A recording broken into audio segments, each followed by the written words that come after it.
Good morning, everyone. So today is going to be our first stream. We're going to be covering three topics. We're going to be talking about what's going on in Venezuela and USA, Israel and the Middle East and Gaza, and Russia and Ukraine. So those are going to be the three topics we're going to cover today.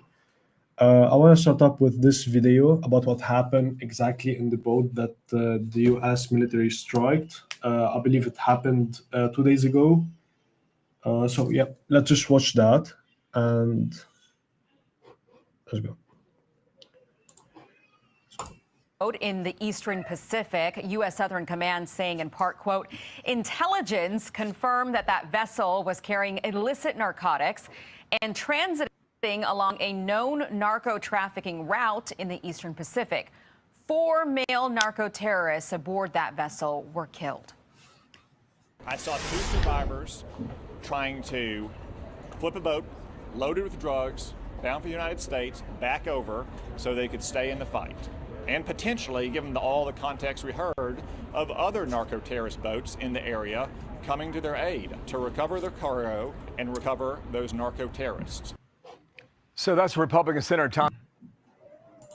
So what is actually specific or special about this video or this strike?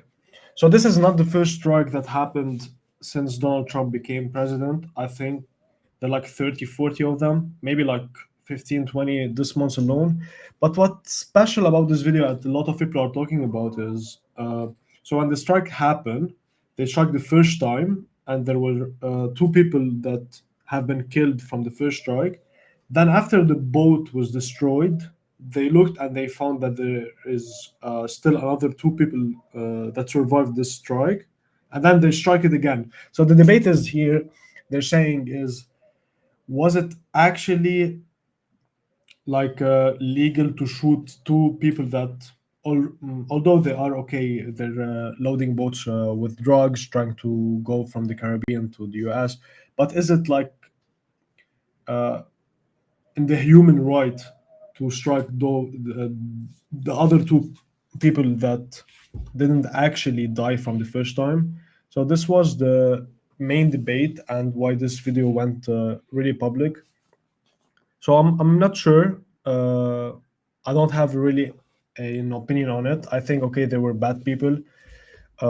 Striking them again, I'm not sure about it because they were helpless. They didn't have. They didn't have the ability to go to the US. I mean, they're not gonna swim holding the drugs with them. But yeah, so this is my opinion on it in shortly. But I think the main problem is what's going on between Venezuela and the USA, and those boats are responsible. I mean, the Venezuelan government are responsible on a lot of them. They're responsible of the chain of cartel they're leading. So I'm gonna just put another video, and I'm gonna be talking about what's going on between Venezuela and the US.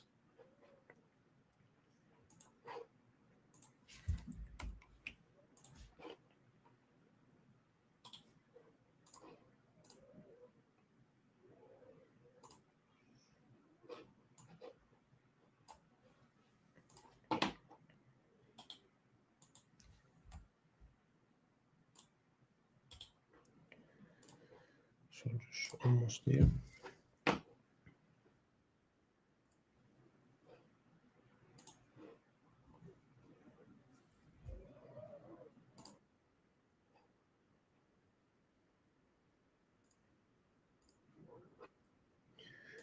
So this is the clip.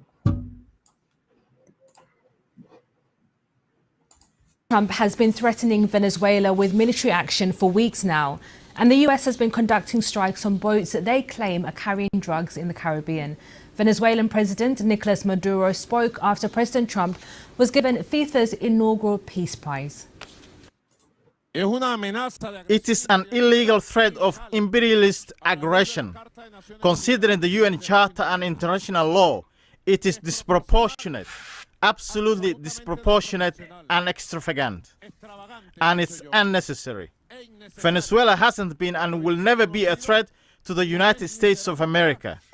Venezuela is a guarantee of security throughout the American continent. Our global affairs reporter at the BBC World Service, Mimi Swaby, gave us this update. The Trump administration has been increasing its military and also psychological pressure on the leader Nicolas Maduro, the disputed leader who the US deem as illegitimate. They say he stole the election. This is also seen by many other communities, international communities, basically saying that he needs to step down. And this is all part, or supposedly part of their campaign targeting drug boats allegedly carrying narcotics from Venezuela through the South Caribbean Sea towards the US. So we're seeing now an increasing psychological warfare in one part, but also a huge military buildup. This is the largest US military buildup that we've seen in the region since it invaded Panama in 1989.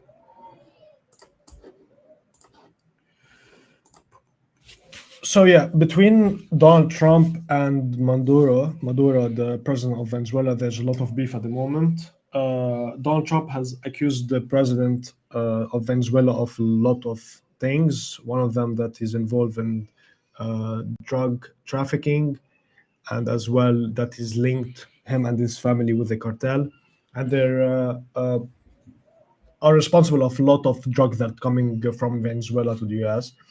So Donald Trump has requested Maduro to give his spot and just to leave and not become a president anymore. From Washington, they strict many boats carrying drugs. U.S. are building strong presence in the Caribbean. They're gonna put a lot of pressure in the upcoming days to make sure that there are no drugs. They're gonna be coming from other countries or from the Caribbean to the U.S. and a lot of pressure is gonna be on Maduro as president. I mean, Maduro didn't really care. He made 2 or 3 videos regarding what Trump had to say. Yeah, he didn't really care much. He was saying that we are not an enemy of the U.S. and those allegations were wrong. It's funny that there was a tweet of Donald Trump. This is I think a thing that gonna go in history. There was a tweet from Donald Trump that he told all the planes that are coming, even like the commercial planes. He was telling all the planes that are flying over Venezuela not to pass anymore. And was over a tweet, and there was picture after a few hours showing how the air space of Venezuela was empty.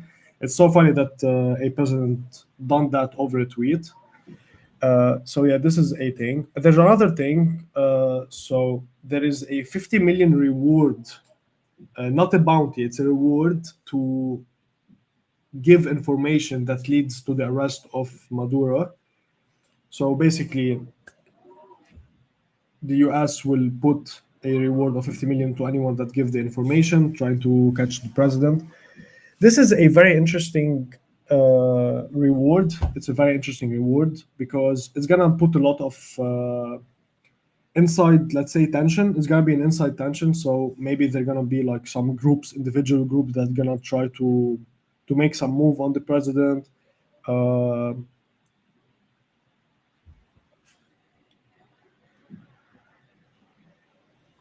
So yeah, I was saying that one of the things gonna happen inside due to the pressure. They're gonna be maybe some people inside that Maduro cannot trust anymore. He might think that the people or wherever he's going, he need to make his security stronger because there might be some private people that are trying to catch him due to the bounty. And this bounty actually, it's not a bounty, it's a reward. This reward were actually in 2024, it was like 25 million, and now he increased it to 50 million. So those are the things that are happening between Venezuela. A lot of people are saying that, is it actually war? They're asking themselves, is it actually war between Venezuela and the US? I think the tension is very high, and in the upcoming days as well, we're gonna see maybe more tension. For the people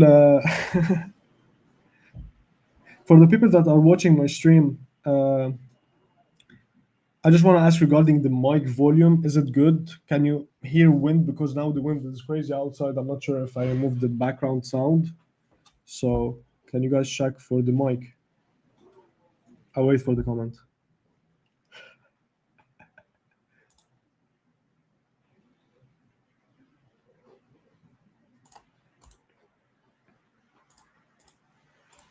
Okay, so yeah, this is the thing between Venezuela and the US.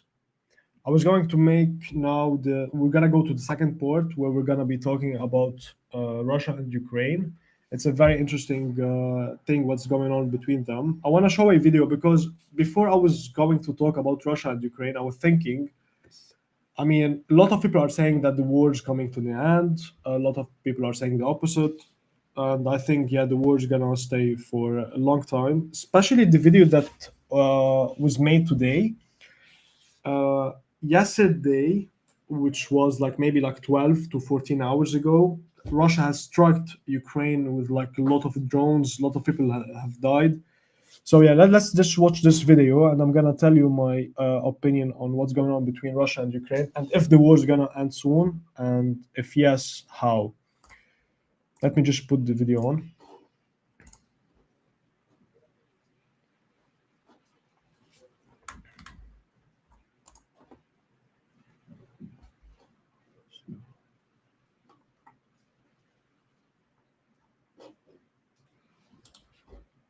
Okay, almost here. Just one sec.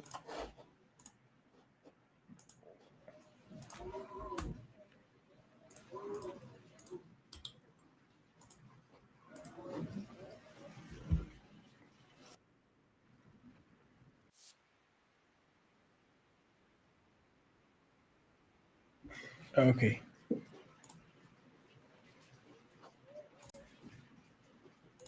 Just north of Kyiv, the aftermath of a Russian attack. Moscow launched over 700 drones and missiles at targets across Ukraine overnight, seemingly confirming that any agreement on a peace deal is still a long way off. Diplomacy has certainly intensified this week, but many Ukrainians believe Vladimir Putin will not give ground, only take as much as he can. І нам зараз дуже критично треба, щоб нам We допомогли. critically need to be So I just don't want to put the full video. It's a long one. I just want to say shortly what's going on in the region of Russia, Ukraine area, and with the NATO and the USA. So there's a major thing that changed lately. We have Switzerland and Finland. It's not Switzerland. I mean Sweden. Sorry, Sweden and Finland. They both join NATO, which give the allies of NATO a more power. So this is a new thing that happened in Europe and with NATO. Another thing is the proposal of Vladimir came crazy. So a lot of people were saying that what he's requesting for is a bit crazy. So for the war to end, the Ukrainians need to accept everything that Putin has put on the proposal. So I'm gonna read a few points of the proposal, which is the main ones. So one of the main one is, so all the territory of Russia that they took from Ukraine need and will stay to Russia, meaning simply every place they conquered will stay to and for Russia. This is one of the things. Second is for Ukraine not to join NATO, and more things are like for Ukraine to be a neutral country. So those are the proposals that Vladimir requested, which is just crazy. So now what if you think about it in another way, I think there's a lot of pressure on Putin to end the war in Ukraine, which for me personally, I think it's not a success at all. This war was not success for Russia at all from the beginning. And I think now Putin is in a situation where you cannot just leave. You cannot just decide to remove your troops and leave, because this will be like the biggest loss for your country.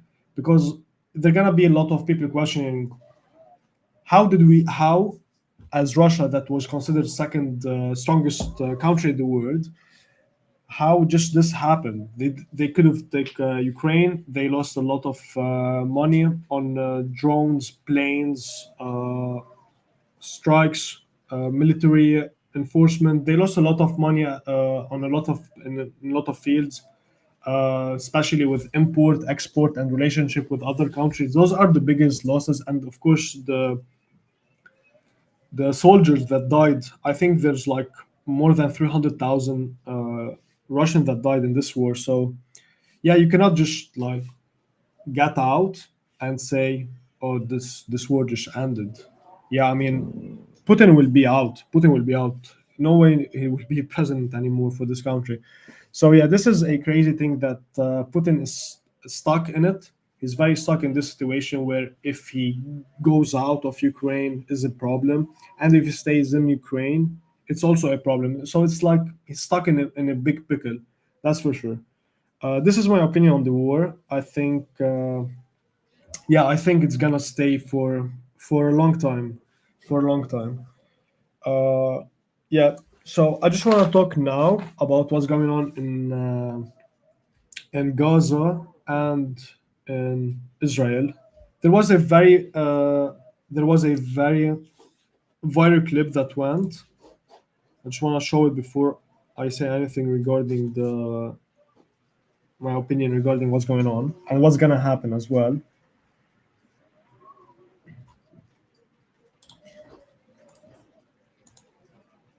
So this is a famous clip that went online. Let me show it to you.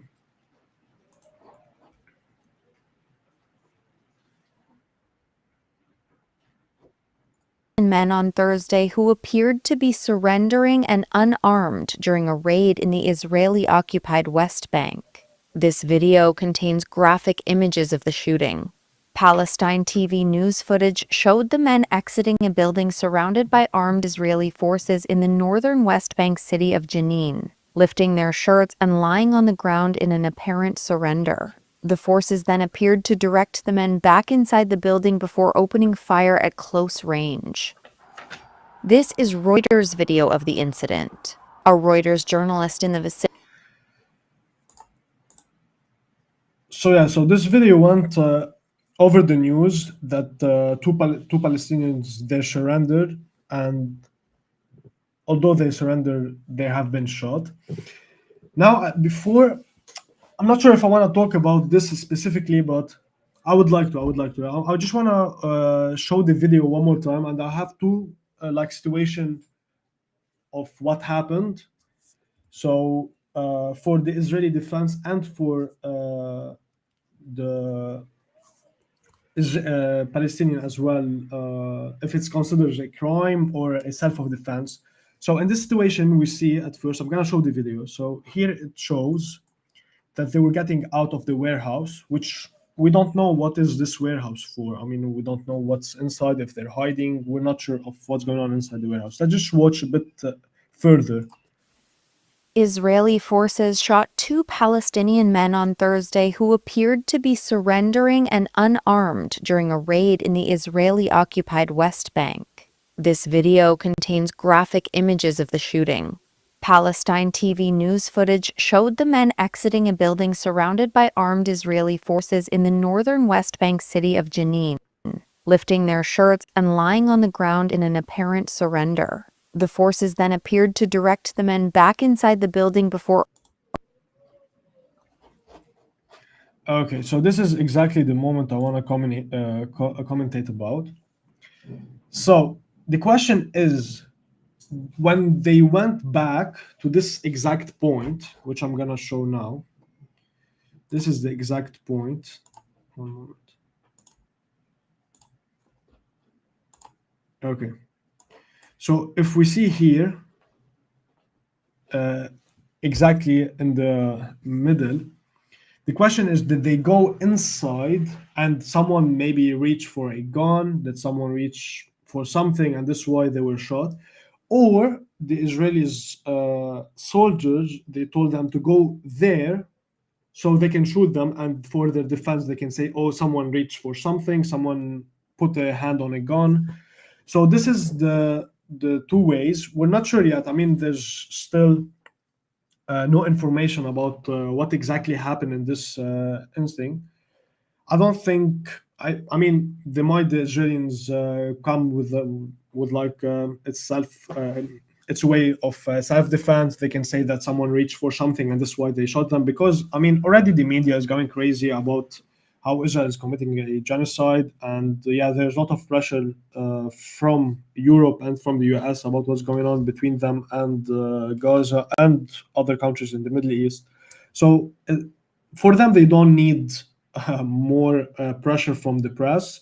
So until now, I mean, the video was leaked, the video is on the internet, and there's a lot of judgment regarding this video. So another thing I want to talk about is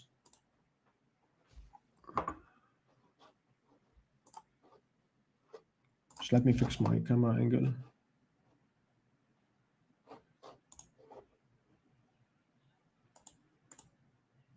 Okay.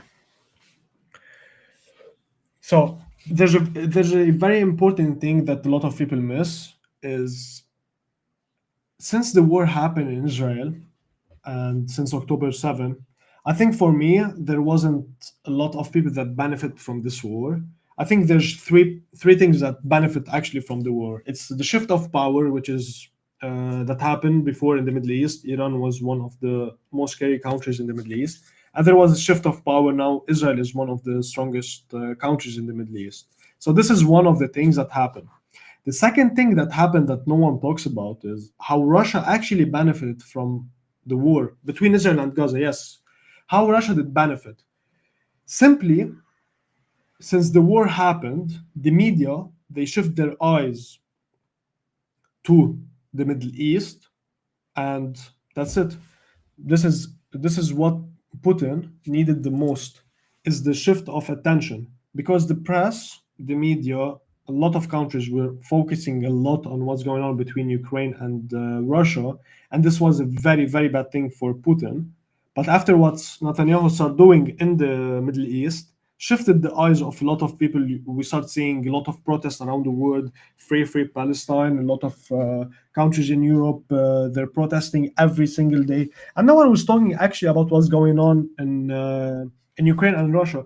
Although if you talk numbers between Russia and Ukraine, there was almost very close. The number is very close to 1 million people that died in this war so far since 2022. The exact number is around like 800,000 plus, but number is not confirmed yet because it just cannot be confirmed until the war is finished completely and they're sure there's some people are not missing. And this number, if you take it back to Gaza and Israel, Israel has lost maybe around 2,000 people so far since the war happened, since the day of October 7. And Gaza people, the Palestinians, they lost around 80,000. So the numbers are very far away from what's all going on in Russia and Ukraine.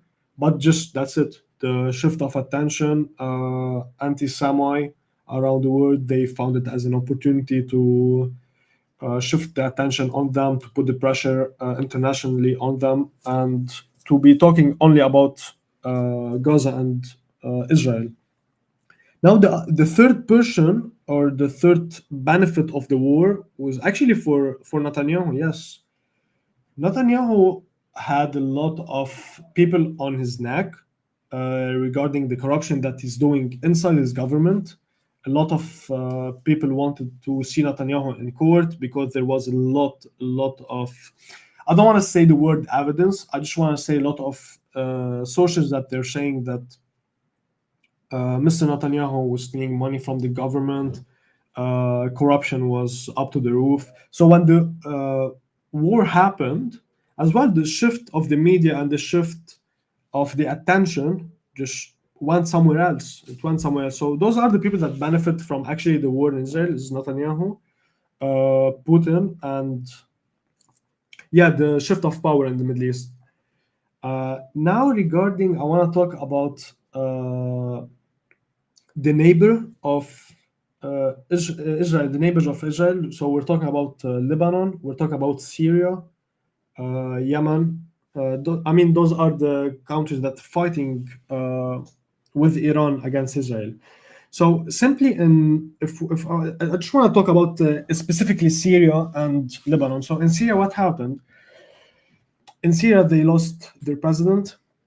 They lost Bashar al-Assad, which was linked to Moscow and the good ally of Russia, which was gone, and has been replaced with Mohammad Shara, which is, I don't want to say he's an ally of the US, but he's not very far. He's more neighbor to Israel than Bashar al-Assad, that's for sure. So yeah, so Iran lost in Syria big time. Hezbollah in Lebanon that he was fighting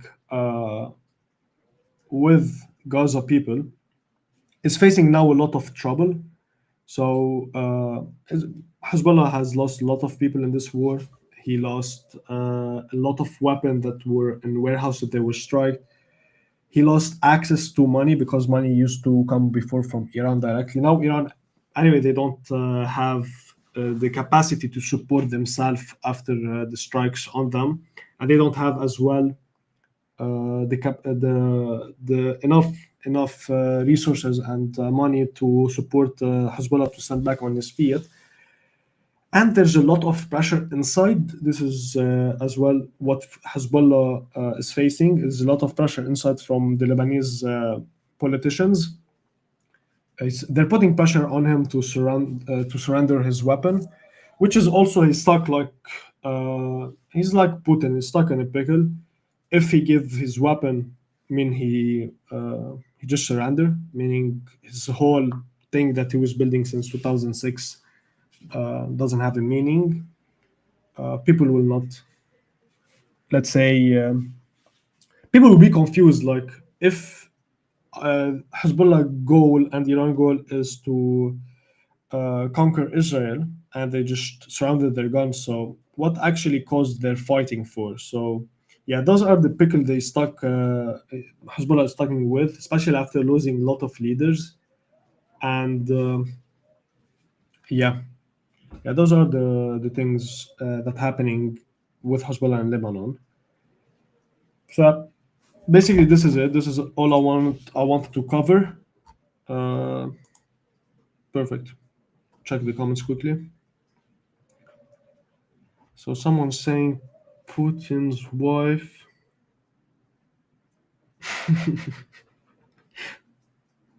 Okay. Interesting comment. I'm not gonna comment on that.